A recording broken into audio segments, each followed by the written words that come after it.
Kalau di Jawa itu, kalau masuk bulan Syuro, bulan Muharram, itu masyarakat di Jawa Tengah khususnya, itu mereka menghindari mengadakan hajatan. Tidak mau menikahkan anaknya, tidak mau pindahan rumah, sunatan. Nah itu biasanya mereka menghindari di bulan Muharram. Mengapa Pak? Nah, mereka berkeyakinan biasanya itu kalau dilakukan pernikahan di bulan Muharram, khawatir nanti kejatuhan apa Pak? Sial. Ketika diarak, itu kalau di jalan keluar kotoran, kotorannya itu untuk rebutan. Nah itu Pak, diambil kotorannya, disimpan di toko, kalau tokonya itu sepi, nanti jamaah sekalian, dulu ada seorang ulama yang mengkritik, mengapa kok disebut dengan Nabi besar Muhammad? Kalau ada Nabi besar, berarti ada Nabi kecil. Nah, karena itu menurut ulama tersebut, keyakinan ada Nabi besar, Nabi kecil itu hanya ada di keyakinan Yahudi. Menurut Pak Kiai tersebut, saya masih ingat betul beliau mengatakan hal itu karena saya mendengar langsung dengan telinga saya sendiri. Menurut hemat saya, penggunaan kata Nabi besar itu mungkin sebagai kata sanjungan untuk Nabi yang agung, yaitu Nabi Muhammad. Bukan berarti ada Nabi besar, ada Nabi kecil, bukan seperti itu. Tapi ya, wallahu alam. Teman sekalian, dirahmati Allah, tidak terasa sebentar lagi kita akan masuki bulan Muharram. Nanti insya Allah hari Selasa malam Rabu nanti akan ada pawai obor. Anak-anak kita, mungkin para remaja dan bapak-bapak juga, kalau mau ikut juga silakan, untuk mengingatkan kepada warga bahwa kita itu memiliki tahun baru Hijriyah yang berbeda dengan tahun baru Masehi yang sering kita rayakan juga. Biasanya anak-anak kita, saya lihat sendiri juga di Tanah Lapang itu, kalau tahun baru Masehi 1 Januari pada meniup trompet, menyalakan kembang api, petasan, yang sering saya sampaikan agar orang tua jangan membiasakan hal tersebut. Pertama, membahayakan, yang kedua, membuang-buang uang, mubadzir. Nah, kita rayakan tahun baru Muharram dengan syiar Muharram, nanti pawai keliling. Hanya beberapa catatan jamaah sekalian yang perlu saya sampaikan, bahwa pawai keliling malam Rabu nanti itu bukan takbiran. Jadi kadang-kadang anak-anak itu suka salah. Begitu pegang mic yang diucapkan langsung Allahu Akbar, bukan, itu bukan takbiran. Takbiran itu hanya ada di malam Idul Fitri dan malam Idul Adha saja. Terus apa yang dibaca? Yang dibaca silakan apa saja, mau membaca sholawat juga boleh, membaca zikir-zikir juga boleh, silakan. Yang penting kita meramaikan. Kalau ditanya apakah ada dalil untuk disuruh merayakan tahun baru Hijriah sependek yang saya ketahui juga tidak ada. Ini hanya sebagai ikhtiar saja kita untuk mengingatkan kepada warga bahwa besok itu sudah masuk tahun baru Hijriah, yaitu tanggal 1 Muharram. Jemaah sekalian, perbedaan antara tahun baru kalender Hijriah dengan Masehi, kalau Hijriah itu berdasarkan bulan. Jadi pergantian bulan itu ya dasarnya bulan. Bulan di sini nama bulan seperti Muharram, Safar, Syawal dan sebagainya itu namanya nama bulan. Kalau bulan satu lagi itu rembulan, Pak. Nah, dasarnya rembulan. Bulan rembulan itu. Pergantiannya setiap ada fase-fase bulan tertentu. Tapi kalau tahun baru Masehi, dasarnya apa Pak? Matahari, pergerakan matahari. Satu bumi mengelilingi matahari, yang kita nampak matahari mengelilingi kita, bumi, satu kali putaran itu 1 tahun. Tapi kalau bulan itu satu fase itu kurang lebih 29, sekian jam. Nah, nanti kadang 29, kadang 30. Kalau bulan Masehi kadang 30, kadang 31, kecuali bulan Februari. Nah, itu di antara perbedaan. Jemaah sekalian, ibadah di dalam Islam itu ada yang dasarnya itu bulan, ada yang dasarnya matahari, dua-duanya dipakai. Contohnya apa? Kita puasa Ramadan itu dasarnya bulan, bukan matahari. Syawal, Lebaran, bulan. Ibadah haji itu juga bulan, tanggal 10 Dzulhijjah kemarin. Nah, itu dasarnya bulan, Pak. Bulan di sini bulan bukan nama bulan, tapi bulan bentuk apa? Benda langit yang bernama rembulan itu, Pak. Dasarnya itu. Tetapi ibadah yang lain, contohnya sholat, dasarnya pakai matahari. Terbit fajar, waktu subuh seperti ini, matahari. Nanti waktu duhur, tegak lurus, tergelincir sedikit. Nah, tergelincir namanya, tergelincir. Waktu zawal, tergelincir. Duhur, matahari. Asar, di mana satu bayangan panjangnya sama dengan bentuk barangnya. Tombak 1 meter, bayangannya 1 meter. Nah, waktu asar, matahari. Tenggelamnya matahari, juga matahari. Waktu ghurub, maghrib, matahari. Nah itu, jadi ada yang sifatnya itu mengikuti bulan, pergeseran bulan, ada yang mengikuti pergeseran matahari. Nah jemaah sekalian, yang perlu kita catat juga, di antara kita itu kadang ada yang sangat anti ilmu hisab. Nah itu agak repot. Kalau anti ilmu hisab berarti setiap akhir bulan harus melakukan sidang itsbat, harus meru'yah bulan. Nah itu repot. Kita tidak mungkin setiap akhir bulan harus meru'yah dulu, enggak. Kita tetap pakai kalender. Kenapa? Contohnya Pak, puasa Ayyamul Bid. Bapak tahu Pak, Ayyamul Bid Pak? Tanggal berapa Pak? 13, 14, 15. Setiap bulan Hijriah itu kita disunahkan puasa. Nah, kalau Bapak-bapak bayangkan kalau tidak ada ilmu hisab, itu berarti tanggal satunya harus diru'yah dulu. Nah, ternyata di kita lebih dimudahkan. Bagaimana caranya? Caranya dengan ilmu hisab, ada kalender. Nah, kalender itu namanya ilmu hisab, Pak. Nah, kemudian jemaah sekalian, ini kultumnya ini ringan-ringan saja terkait dengan masalah bulan Muharram. Bulan Muharram besok itu, Pak, hari Rabu itu, kalau di Jawa namanya bulan apa, Pak? Suro. Nah, bulan Suro. Sebenarnya, Pak, bulan Suro itu bahasa Arab. Nanti itu tanggal 10 ada perayaan namanya Hari Asyura. Nah, Hari Asyura, tanggal 10 Muharram, kita disunahkan untuk berpuasa. Nah, jemaah sekalian, baik lagi, ini ringan aja Pak. Di Jawa itu Pak, namanya bulan Suro, dari Asyura tadi. Artinya 10 Asyura itu. Nah, biasanya Pak, kalau di Jawa itu, kalau masuk bulan Suro, bulan Muharram, itu masyarakat di Jawa Tengah khususnya, itu mereka menghindari mengadakan hajatan. Tidak mau menikahkan anaknya, tidak mau pindahan rumah, sunatan. Nah itu biasanya mereka menghindari di bulan Muharram. Mengapa Pak? Nah, mereka berkeyakinan biasanya itu kalau dilakukan pernikahan di bulan Muharram, khawatir nanti kejatuhan apa Pak? Sial. Nah, kalau nikah takutnya tidak bertahan lama gitu kan. Kalau ada pami ayah gaduh maksad bidik kacilaka, bilih kacilaka. Itu salah satu keyakinan yang terjadi di sebagian masyarakat di Jawa, Pak. Saya kurang tahu apakah di Sunda apakah juga ada hal yang seperti itu. Nah, jemaah sekalian, pagi hari ini kultumnya sedikit membahas masalah itu jemaah sekalian. Karena ternyata keyakinan seperti itu masih cukup banyak.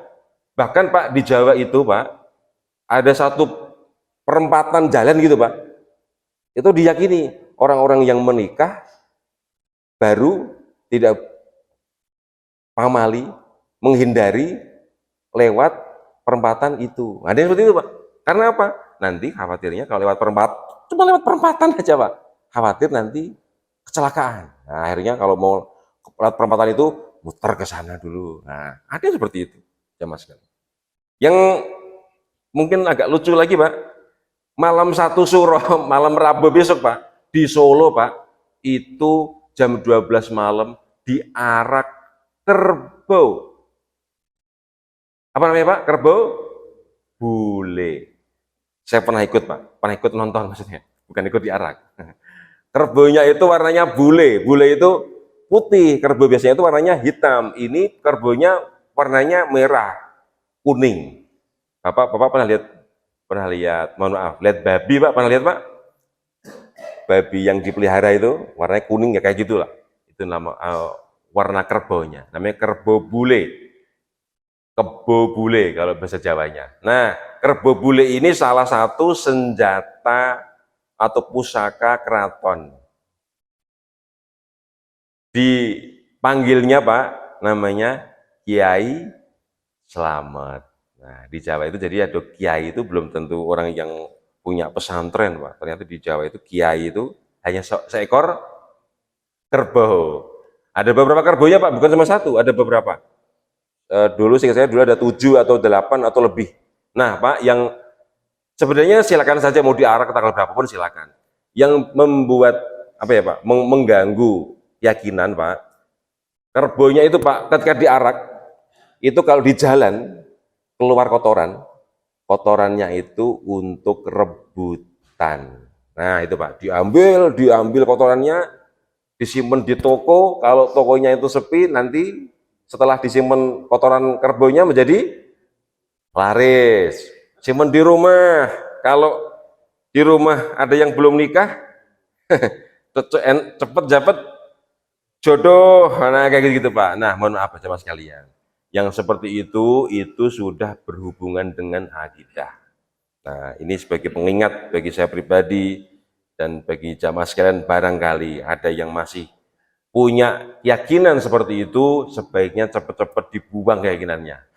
Khawatir Pak, khawatir nanti kita menduakan Allah.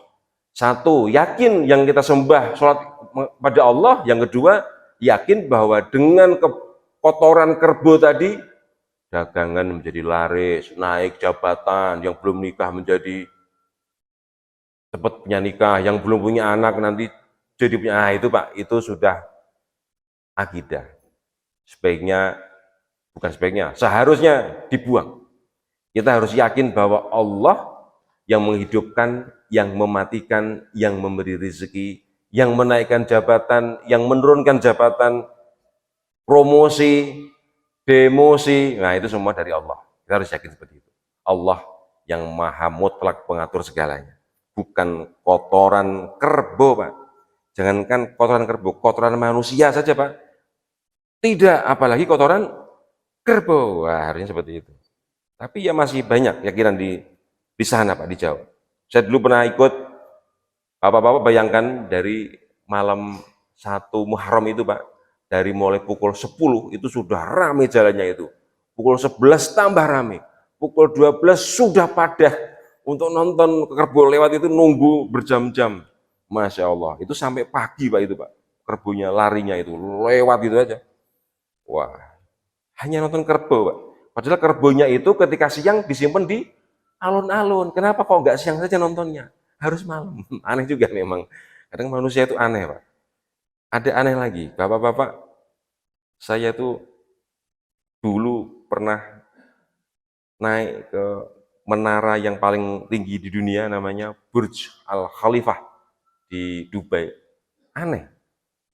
Sudah sampai di atas Pak, di lantai 125, 126, itu rela membayar pakai koin, pakai teropong, nonton yang di bawah. Tuh Pak, kan sudah tadi naik ke atas, siapa yang nonton di bawah lagi? Bayar lagi. Kan daripada gitu kan nggak usah ke atas, nonton di bawah aja cukup. Nah, gitu. Manusia itu aneh Pak.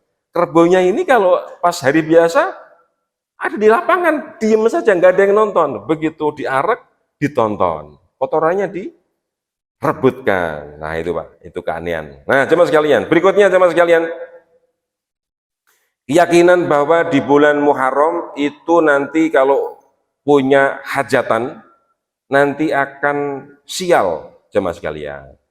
Kalau kita perhatikan sejarah, itu satu-satunya yang kejatuhan sial di bulan Muharram, di bulan Suro. Itu siapa Pak?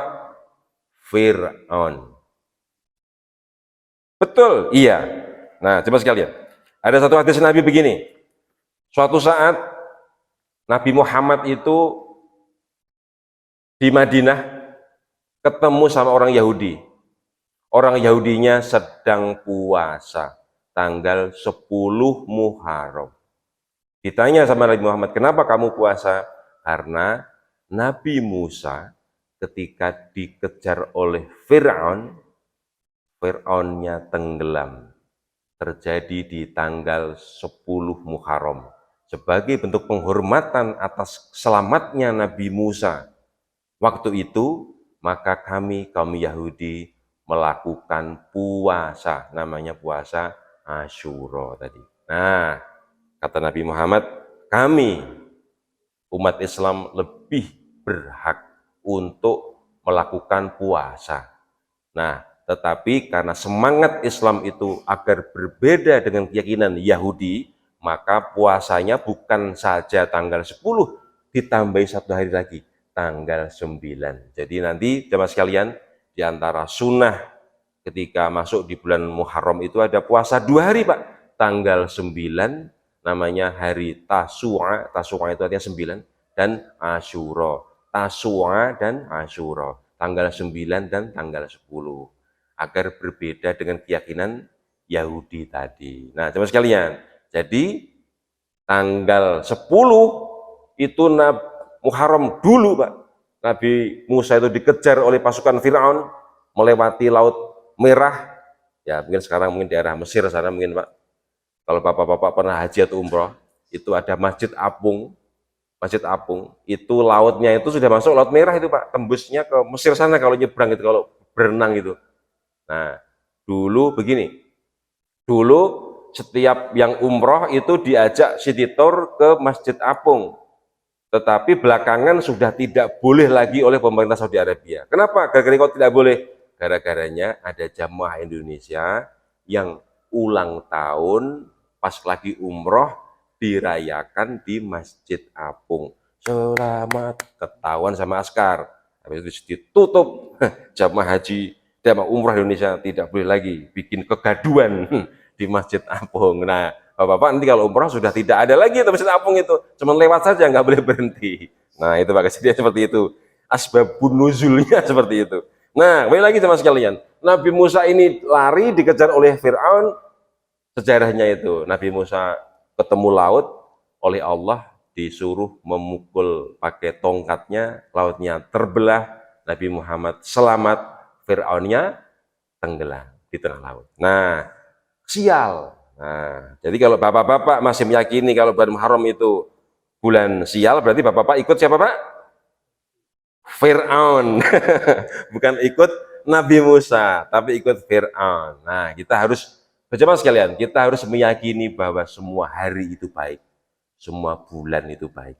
Tidak ada bulan sial, tidak ada. Pak, kesialan seperti itu dalam Islam namanya tatoyur. Begini Pak, toyron itu artinya burung. Konon Pak, dulu orang Arab itu kalau mau pergi kemana gitu melepas burung. Ini burungnya dilepas, nanti terbang kemana? Kalau terbangnya ke barat, oh berarti baik, boleh bepergian. Kok terbangnya itu ke arah selatan atau timur, oh berarti ini hari sial, jangan pergi dulu. Nah itu Pak, itu namanya mereka meyakini bahwa dengan adanya burung tadi itu ada sial, ada beruntung. Nah kita umat Islam harus membuang keyakinan seperti itu. Semua hari baik, semua hari baik. Namun demikian, di dalam Islam itu ada satu kaidah. Contohnya begini Pak, bapak-bapak kalau bepergian di hari Jumat itu dihindari. Itu bukan berarti hari sial, bukan. Karena di hari Jumat itu ada Bapak Jumatan. Nah itu jemaah sekalian. Pertimbangannya seperti itu. Kalau ada hari sial, wah, dijawab Pak, itu ada hari sial itu. Contohnya begini, jangan menikahkan anak di tanggal ini, hari Senin, Kliwon, karena apa? Berbarengan dengan meninggalnya nenekmu. Nah gitu Pak, itu ada namanya dengan barengan geblaknya itu meninggalnya maksudnya. Itu jangan, nah itu Pak, hal seperti itu harus kita buang Pak. Kita harus meyakini bahwa, saya lagi, Allah itu yang memberi rezeki, bukan kotoran Kiai Slamet tadi, Kerbo tadi, bukan. Tapi Allah yang memberikan rezeki. Kita harus yakin, Pak. Kalau bapak-bapak punya keyakinan hanya Allah yang kita sembah, hanya Allah yang menciptakan alam semesta, Allah yang menghidupkan, Allah yang mematikan. Walaupun ibadahnya itu tidak banyak sebagaimana seorang ustadz atau kiai, tapi keyakinan hati itu betul-betul hanya Allah saja yang mengatur seluruhnya, yang menghidupkan, mematikan, tidak pernah berbuat syirik. Insya Allah matinya nanti masuk surga. Itu dijamin oleh hadis Nabi. Orang yang meyakini bahwa la ilaha illallah, tidak ada Tuhan Allah, tidak pernah berbuat syirik. Itu walaupun amal solehnya itu tidak banyak, tetapi Nabi menjamin orang yang seperti ini masuk surga. Nah, mudah-mudahan jamaah sekalian, kita yang hadir di pagi hari ini, mari kita perbaiki keyakinan kita bahwa semua hari itu baik. Hanya Allah yang menciptakan kita, yang berhak untuk kita sembah. Tiada Tuhan selain Allah. Rasulullah bersabda, jaddidu imanakum bi kalimati atau bi la ilaha illallah. Perbaharuilah iman kalian dengan mengucapkan kalimat la ilaha illallah, yang kita kenal sebagai nama kalimat tahlil. Sekali lagi, kalau kita sedang di jalan, habis sholat, di toko, di warung, di kantor, kita selalu membaca la ilaha illallah. Mudah-mudahan dengan sering membaca kalimat la ilaha illallah, nanti ketika kita mau meninggal, ketika proses sakaratul maut, kalimat terakhir yang kita baca kalimat la ilaha illallah, masuk ke surga. Rasulullah bersabda, man kana akhiru kalamihi la ilaha illallah dakhalal jannah au kama qala. Dan siapa yang akhir kalimatnya membaca la ilaha illallah akan masuk surga. Coba sekalian, kalimat la ilaha illallah itu kalimat yang unik. Kenapa? Bisa dibaca walaupun tidak perlu menutupkan bibir. Dengan menggerakkan gigi tidak perlu. La ilaha illallah. Bisa. Katanya orang yang mau meninggal itu, Pak, sakitnya luar biasa, sampai menutup bibir saja tidak mampu, saking sakitnya. Minta minum setetes, rasanya itu seperti kekeringan, seolah-olah katanya, sehabis berapa bulan nggak minum, dikasih minum, Masya Allah. Itu semua nanti akan kita hadapi, sama sekali. Mengerikan. Karena itu mari kita perbaharui iman kita terus dengan membaca la ilaha illallah. Kita yakini bahwa tiada Tuhan selain Allah yang memberikan rezeki, bukan kotoran Kiai Slamet tadi, tetapi hanya Allah semata. Demikian jemaah sekalian, kultum pada pagi hari ini, mudah-mudahan yang sedikit ini ada manfaatnya, dapat menggugah kita. Kalau kemarin-kemarin kita mungkin banyak berbuat salah, mari kita bertobat, kita perbaiki hidup kita, mudah-mudahan tambah tua, tambah soleh. Demikian kultum pada pagi hari ini. Terima kasih atas perhatiannya. Assalamualaikum warahmatullahi wabarakatuh.